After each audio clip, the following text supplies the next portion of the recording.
नमस्कार दोस्तों। क्या आपने कभी सोचा है सपनों के लिए हालात कितने मायने रखते हैं?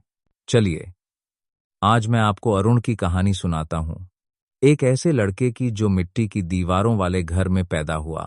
उसके घर की छत से पानी टपकता, रात में बिजली का नामो निशान नहीं था, पर उसके सपनों में बिजली थी। अरुण के पिता खेतों में मजदूरी करते, मां घर संभालती। पैसे इतने कम थे कि कभी कभी 2 वक्त की रोटी भी मुश्किल थी। लेकिन अरुण का मानना था, असली पूंजी दिमाग है। अब आप सोच रहे होंगे, गरीब बच्चा और बड़ा सपना, क्या वाकई मुमकिन है? यहीं से कहानी शुरू होती है, जहां हालात हर रोज अरुण को तोड़ने की कोशिश करते, लेकिन उसका सपना और भी बड़ा हो जाता। वो सोचता, मेरा नाम एक दिन हर किताब में होगा। क्या आप में भी कभी ऐसा जिद्दी सपना पलता है? कभी कभी हम सोच बैठते हैं, संसाधन नहीं तो कुछ नहीं। लेकिन अरुण ने बचपन में ही ये मिथक तोड़ दिया। उसके पास था जज्बा और जिज्ञासा, दो ऐसी पूंजियां जो किसी बैंक में नहीं मिलती। अब यही जिज्ञासा उसे आगे बढ़ाएगी। और हम जानते हैं, कोई भी कहानी तब तक अधूरी है जब तक संघर्ष का दौर न आए। अब आते हैं उस हिस्से पर जहां अरुण के संघर्ष की असली शुरुआत हुई। गांव के सरकारी स्कूल में पुरानी किताबें थीं, पन्ने फटे हुए, लेकिन अरुण की जिज्ञासा ताजा थी। क्या आपने कभी फोटोग्राफिक मेमोरी के बारे में सुना है? अरुण की याददाश्त इतनी तेज थी कि लोग हैरान रह जाते थे, मानो उसका दिमाग एक स्कैनर की तरह काम करता हो। अब आप सोच सकते हैं, क्या ये गॉड गिफ्टेड है? नहीं। अरुण हर पन्ना बार बार पढ़ता। शाम को बाकी बच्चे खेलते, वो पेड़ के नीचे बैठकर लालटेन की झिलमिल रोशनी में पढ़ता रहता। आंखों में दर्द होता, लेकिन उसकी लगन और बढ़ती। एक दिन उसकी मां ने पूछा, इतना पढ़ना क्या देगा? अरुण बोला, दिमाग को तेज बना देगा मां।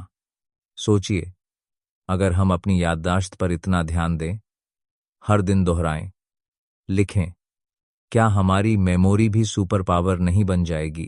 यहां से एक सीधा सबक निकलता है, याददाश्त एक मसल की तरह है, जितना इस्तेमाल करो उतनी मजबूत होती जाती है।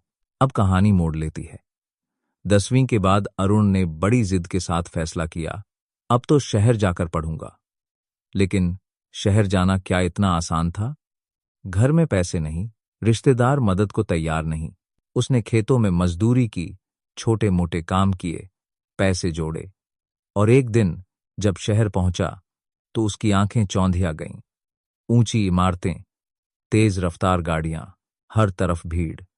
वही अरुण जो गांव में पेड़ के नीचे पड़ता था, अब शहरी भीड़ में खड़ा था। अब आप सोचिए, नए माहौल में, बिना किसी सपोर्ट के, क्या करना चाहिए? कई लोग हार मान लेते, लेकिन अरुण हार मानने वालों में नहीं था। उसने पढ़ाई के साथ होटल में वेटर की नौकरी पकड़ ली। दिन में कॉलेज, रात में काम। कभी खाना भी ठीक से नसीब नहीं होता, फिर भी उसके चेहरे पर मुस्कान रहती, क्योंकि उसे मालूम था ये कठिनाइयां अस्थायी हैं, सपना स्थायी है। यही वो पल है जहां मेहनत और संयम दोनों की असली परीक्षा होती है। आप में से कितनों ने कभी ऐसा संघर्ष झेला है? याद रखिए, हर सपने के पीछे एक कहानी छुपी होती है, जो सिर्फ जीत की नहीं, जूझने की होती है। अब आते हैं उस मोड़ पर जहां अरुण की याददाश्त और नवाचार ने कमाल कर दिखाया।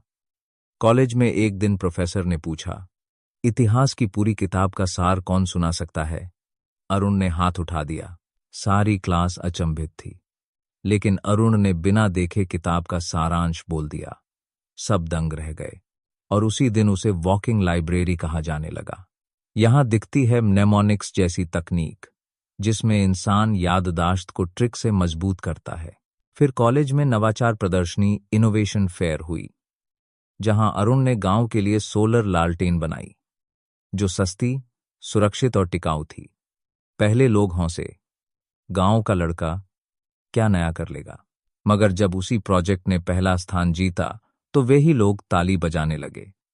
धीरे धीरे उसकी सोलर लालटेन हजारों गांवों तक पहुंची, और बिजली रहित इलाकों में पढ़ाई फिर शुरू हो गई। सोचिए, एक बच्चे का सपना, उसकी याददाश्त और उसका नवाचार मिलकर कितनी जिंदगियां बदल सकता है।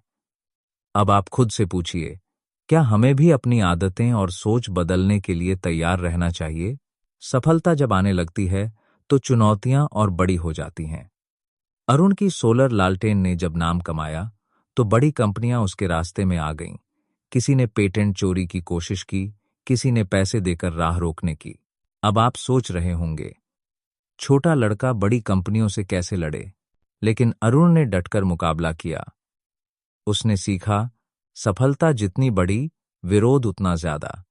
कभी कभी जिंदगी हमें ऐसे मोड़ पर ला देती है जहां आत्मविश्वास हमारी सबसे बड़ी ढाल बन जाता है। सालों बाद जब अरुण अपने गांव लौटा, वहां की गलियों में उसकी बनाई लालटेनों की रोशनी थी।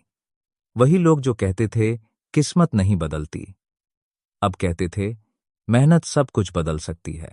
एक भाषण में अरुण ने अपनी सफलता का असली राज बताया। मेरी ताकत मेरी याददाश्त है, जो मैंने अभ्यास, प्रैक्टिस और पुनरावृत्ति, रेपिटिशन से मजबूत की।